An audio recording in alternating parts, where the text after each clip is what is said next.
புதுச்சேரியில் உதவி கேட்பது போல் நடித்து ரியல் எஸ்டேட் அதிபரின் வீட்டில் நகை பணம் திருடிய பரமக்குடியை சேர்ந்த 2 பேரை போலீசார் கைது செய்தனர். மேலும் அவர்களிடம் இருந்த நகை, பணம், செல்போன் மற்றும் வாகனங்களை பறிமுதல் செய்து சிறையில் அடைத்தனர். புதுச்சேரி முதலியார்பேட்டை 100 அடி சாலையில் உள்ள ஜான்பால் நகரில் வசிப்பவர் ஜோதி. ரியல் எஸ்டேட் அதிபரான இவரது மனைவி, குழந்தைகள் கல்வி நிமித்தமாக ஊட்டியில் வசித்து வருகின்றனர். ஜோதி மட்டும் தனியாக வீட்டில் வசித்து வந்த நிலையில் சம்பவத்தன்று இரவு அவரது வீட்டின் அருகே காரில் டிப்டாப்பாக வந்த இருவர் அவரை வழிமறைத்து, நாங்கள் மதுரையிலிருந்து வருகிறோம், ஊர் திரும்ப நேரமாக விட்டதால் இரவு தங்க ஏதாவது இடம் கிடைக்குமா என்று கேட்க ஜோதி தனக்கு தெரியாது என்று கூறியுள்ளார். இதனையடுத்து தொடர்ந்து அவர்கள் இருவரும் உங்கள் வீட்டில் தங்கிக் கொள்ள அனுமதிக்க முடியுமா என்று கேட்க அவரும் பரிதாபப்பட்டு வீட்டின் மாடியில் தங்க அனுமதி அளித்துள்ளார். மாடியில் கொசு அதிகமாக இருந்ததால் ஹாலில் வந்து படுத்துக் கொள்ளுமாறு ஜோதி கூறியுள்ளார்.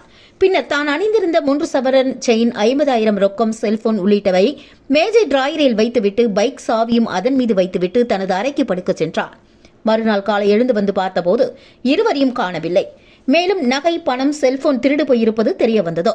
இதனை அடுத்து முதலியார்பேட்டை காவல் நிலையத்தில் புகார் அளித்ததின் பேரில் இன்ஸ்பெக்டர் செந்தில்குமார் தலைமையில் குற்றப்பிரிவு காவலர்கள் சுபாஷின், ராஜேஷ் மற்றும் கலைநிதி உள்ளிட்டோர் குழு அமைக்கப்பட்டு தனிப்படையாக தேடி வந்தனர். இந்நிலையில் அங்குள்ள சிசிடிவி கேமரா மூலம் நகை, பணத்தை திருடி சென்ற நபர்களை அடையாளம் காண முயற்சித்தனர். அப்பொழுது அங்கு வந்த கார் எண்ணை வைத்து விவரங்களை சேகரித்தனர். அதில் பரமக்குடியை சேர்ந்த சபரிநாதன், சந்திரசேகரன் என்பதும், சந்திரசேகர் ஒப்பந்ததாரராக பணிபுரிந்து வருவதும், சபரிநாதன் சவுதியில் வேலை செய்துவிட்டு ஊர் திரும்பி உள்ளதும் தெரியவந்தது. இதனை அடுத்து பரமக்குடி விரைந்து சென்ற போலீசார் இருவரையும் கைது செய்து புதுவை அழைத்து வந்தனர். அவர்களிடம் இருந்த 29 கிராம் செயின், 22,000 ரூபாய் ரொக்கம், 3 செல்போன், கார், பைக் உள்ளிட்ட வாகனங்களை பறிமுதல் செய்து நீதிமன்றத்தில் ஆஜர்படுத்தி சிறையில் அடைத்தனர்.